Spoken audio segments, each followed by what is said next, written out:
Pregnancy के लिए महिला और पुरुष दोनों का ही सहयोग बराबर का होता है। मतलब ये रेशियो 50-50 का होता है।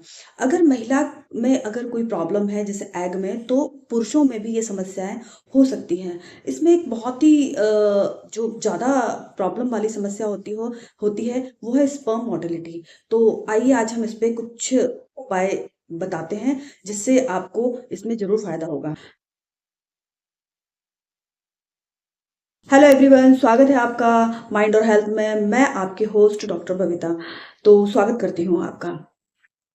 तो आज हम जानते हैं कि एक हेल्थी प्रेगनेंसी के लिए एक जितना एक महिला जिम्मेदार है उतना ही एक पुरुष जिम्मेदार है। क्योंकि जो स्पर्म और एग जब आपस में मीट करते हैं तो उसमें दोनों के ही जीन रहते हैं। स्पर्म में जो पुरुष जेनेटिक मटेरियल है वो लेके महिला के एग के अंदर जो फर्टिलाइज करता है, तो इससे एक भ्रूण का निर्माण होता है जो कि बाद में जाकर शिशु का रूप ले लेता है। तो इसके लिए क्या है कि पुरुषों को भी कुछ खास बातों का ध्यान रखना चाहिए जिससे उनकी स्पर्म की मोटिलिटी अच्छी रहे और स्पर्म काउंटिंग अच्छी रहे। तो हम जैसा कि हम जानते हैं कि एक बार के एजुकुलेशन में कम से कम 100 मिलियन स्पर्म वेजाइना के अंदर एंटर करते हैं। जब ये एंटर हो जाते हैं उसके बाद में थोड़ा ऊपर पहुंचते-पहुंचते एंड्रोमेट्रियस की जो दीवार से थोड़ा ऊपर पहुंचते-पहुंचते ये 1 मिलियन रह जाते हैं। उसके बाद जैसे ही ये फैलोपियन ट्यूब में एंटर करने की ओर आते हैं तो इसमें कुछ 1000 के करीब ही रह जाते हैं। मतलब एग के पास जाते-जाते इनकी संख्या 1000 से घटकर 100 या 200, 300 इसके करीब रह जाती है। मतलब आप समझिए कि आपके एग को फर्टिलाइजेशन के लिए सिर्फ एक स्पर्म की जरूरत होती है। तो आप ये समझ सकते हैं कि वो एक स्पर्म का बहुत हेल्दी मोटाइल होना बहुत जरूरी है। तो सबसे पहले क्या है कि पुरुष अपनी हेल्थ का मतलब सेक्सुअल हेल्थ का बहुत ही ख्याल रखें।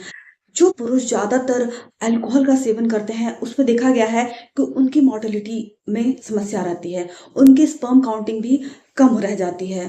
तो इस बात का ध्यान रहे कि वो लोग जो अल्कोहल है और कैफ़ीन है इनका प्रयोग कम करें। इसके अलावा क्या है कि उनकी अच्छी लाइफ़स्टाइल ना होना और बार-बार बीमार पड़ना, शरीर में हीट होना, इससे भी स्पर्म की क्वालिटी पे फ़र्क पड़ता है।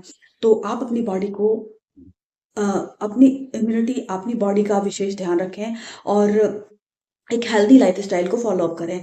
इसके अलावा आप रेगुलर अपनी लाइफ़स्टाइल में वॉकिंग को और हल्की-फुल्की एरोबिक्स को ऐड करिए। एरोबिक्स करने वाले पुरुषों में देखा गया है कि इनकी स्पर्म की काउंटिंग और मोटिलिटी बहुत अच्छी रहती है। लेकिन ज़्यादा एक्सरसाइज़ भी बॉडी के लिए हानिकारक है, तो एक लिमिट में हर चीज़ का होना बहुत ज़रूरी है। इसके अलावा देखा गया है कि जो लोग रेगुलर रिलेशन नहीं बनाते या उनमें लिबिडो की कमी होती है, उनके भी स्पर्म काउंटिंग और स्पर्म मोर्टिलिटी में फ़र्क देखा गया है। तो इसके लिए क्या करें आप, अगर अपनी सब कुछ में आपकी एक लाइफ़स्टाइल बहुत मायने रखती है। अगर आप अपनी लाइफ़स्टाइल को सही रखेंगे, तो ये आप बहुत सारी चीज़ों को सही कर सकते हैं। और इसके अलावा जिन पुरुषों में टेस्टोस्टेरोन हार्मोन कम रिलीज़ होता है या कम बनता है, उनमें भी इस तरह की समस्या देखी गई है।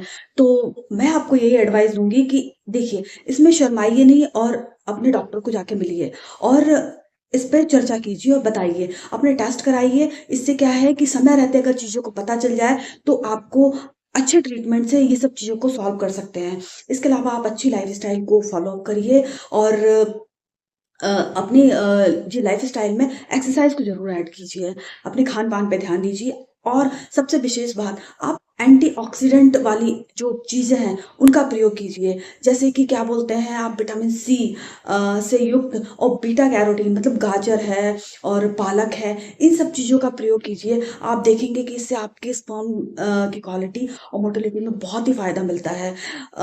आप ये जानते हैं कि जो स्पर्म है, वो एक ऐसा अ, वाहक है जो कि अपने जेनेटिक मटेरियल को लेकर महिला के अंदर एग को फर्टिलाइज करता है और इससे एक नए शिशु का निर्माण होता है।